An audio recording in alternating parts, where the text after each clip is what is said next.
Forbidden. Eve Bunting. Chapter 1. We had arrived. I had taken 2 traps, a coach, and a carriage to get here from my old, beloved home in Edinburgh. It was sad and strange to think of myself as an orphan now that my parents had died. But that was what I was. Sorrow threatened to overwhelm me, but I told myself to be brave and to consider myself fortunate to have an aunt and uncle to go to.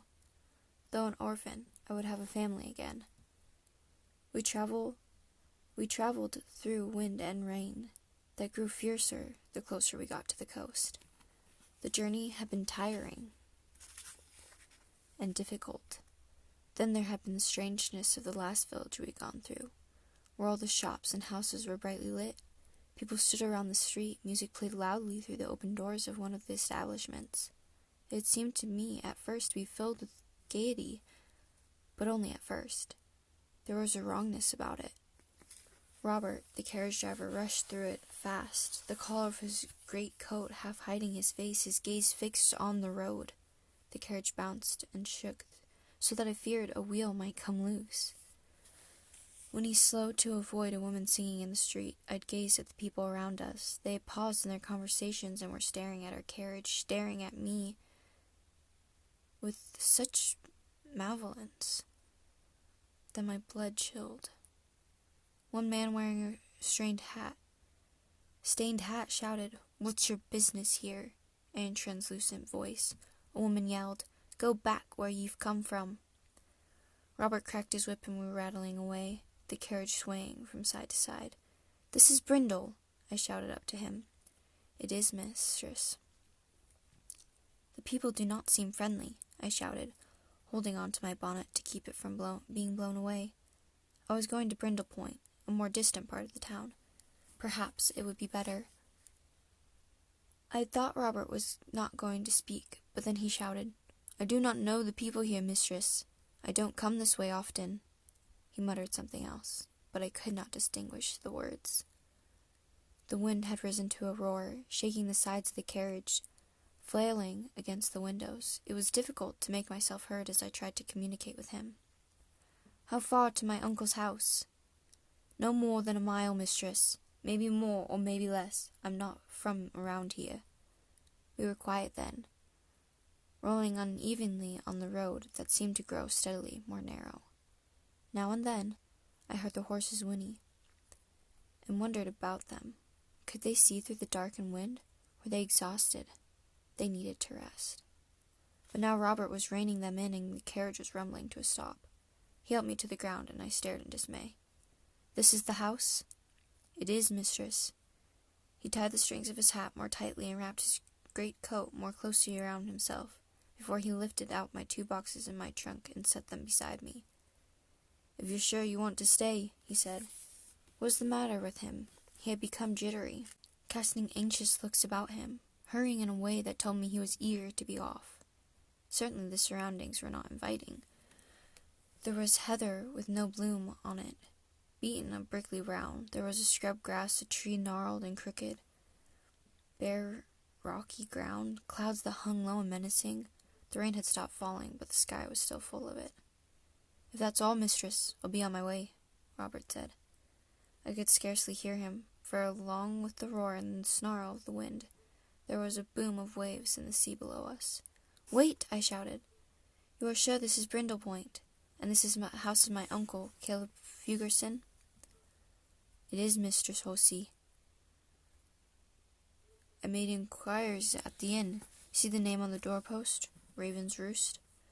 There was no hanging lamp at the door, but when I peered closely I could make out the name and the date carved into the piece of plank.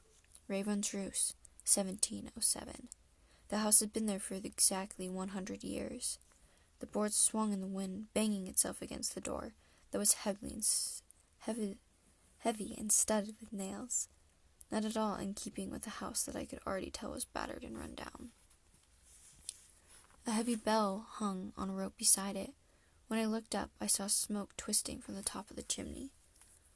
But my uncle is a professional man," I shouted. "We passed the town a mile back." "Be that as it may, mistress, This is his house. I'll clang the bell for you, if you like, and then I'll be off."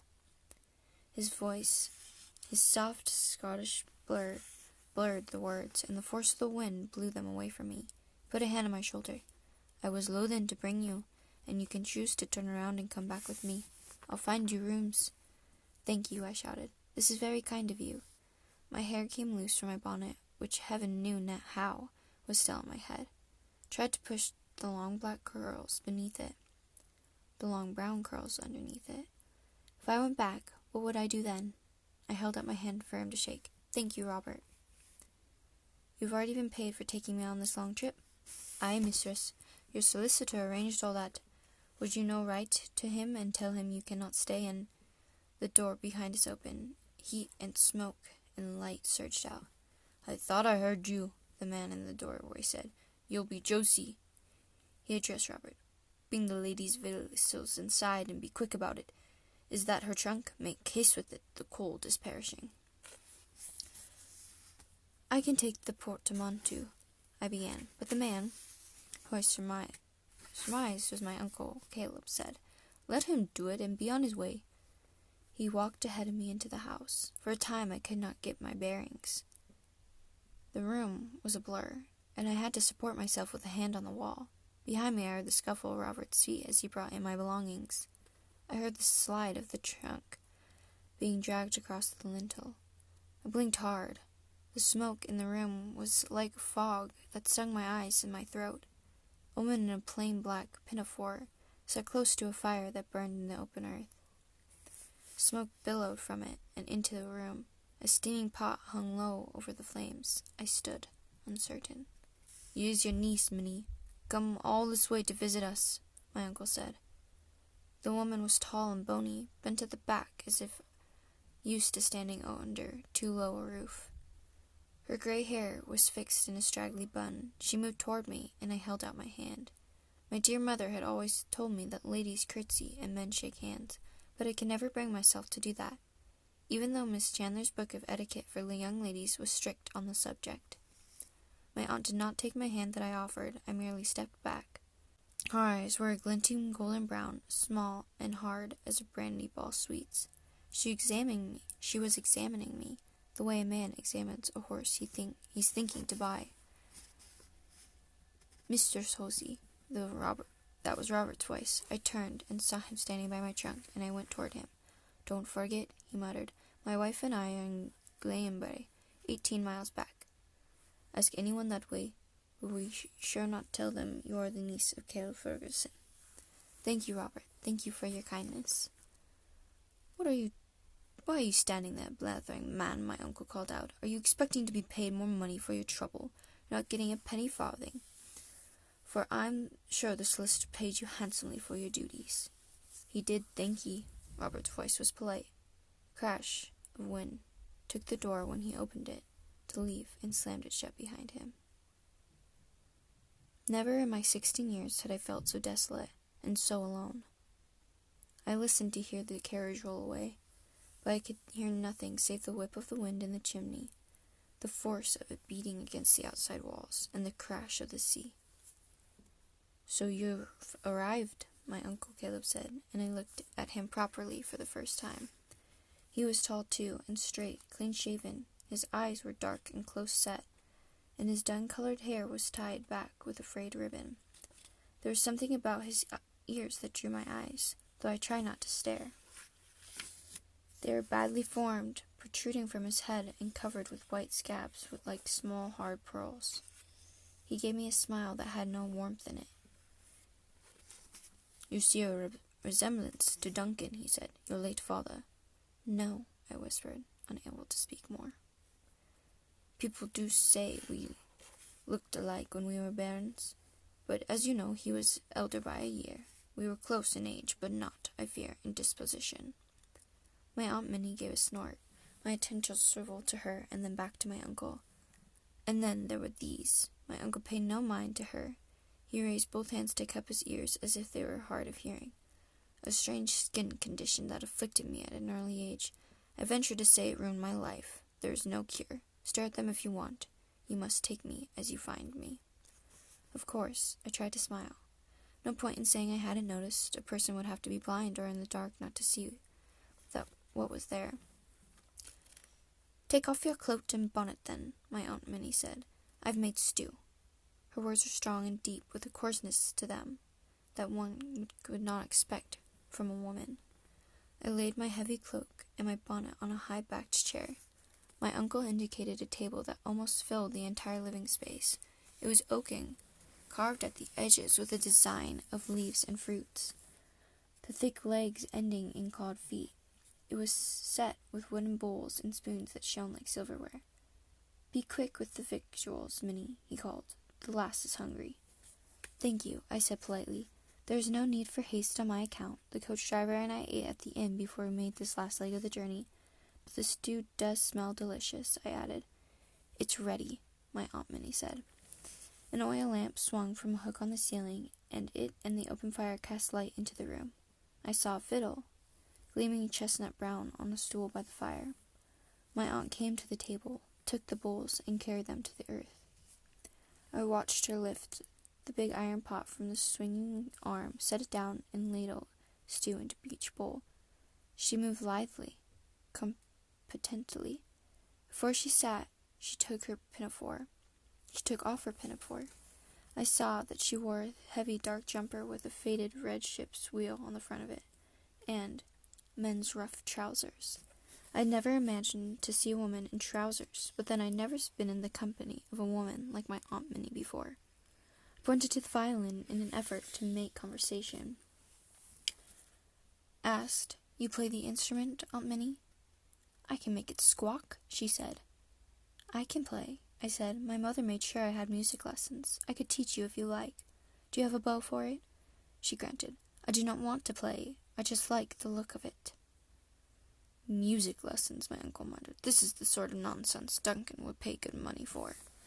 "My father always did what he thought was best for me," I said quickly. "My mother, too. I am grateful." He and my aunt exchanged glances, and I saw her give a small shake of her head. I was not only not hungry, I had no appetite whatsoever, did not care for this criticism of my father, and I decided I would not tolerate it. Perhaps my uncle had been softer and more sensitive when they were prosperous, but to hear it, there had always been the ears. That in itself could make a man cankerous. I gazed around the room. There were signs of wealth and signs of poverty. I quickly decided that my aunt and uncle had come down in the world and lost the apothecary business they had in Brindle. Perhaps they had once owned a large fancy house filled with expensive possessions and carried some of them with them when they moved. I lifted my spoon. "Before we eat, we are accustomed to bless the food," my uncle said sternly. "Oh," I bowed my head.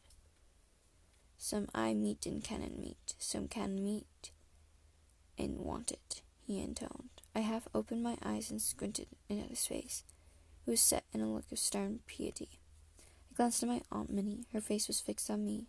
Her brandy-ball eyes narrowed. My uncle was continuing with the blessing, and I quickly bowed my head again and tried to look pious myself. "But we I meet and we can eat, so let the Lord be thanked." He peered at the two of us. "Amen," he said. "Amen," my aunt repeated. I felt an unbecoming levity rise in me as I whispered, "Amen."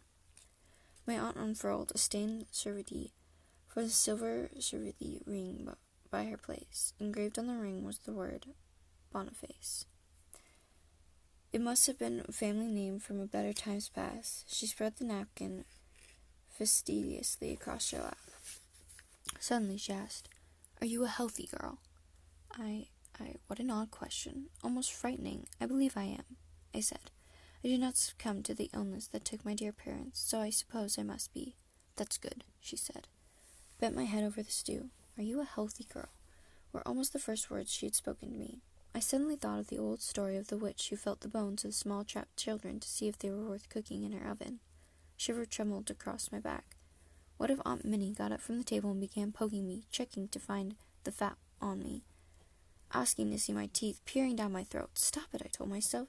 "Stop those foolish and ghoulish thoughts. There is no comparison. My aunt is simply interested in my well-being. That is all."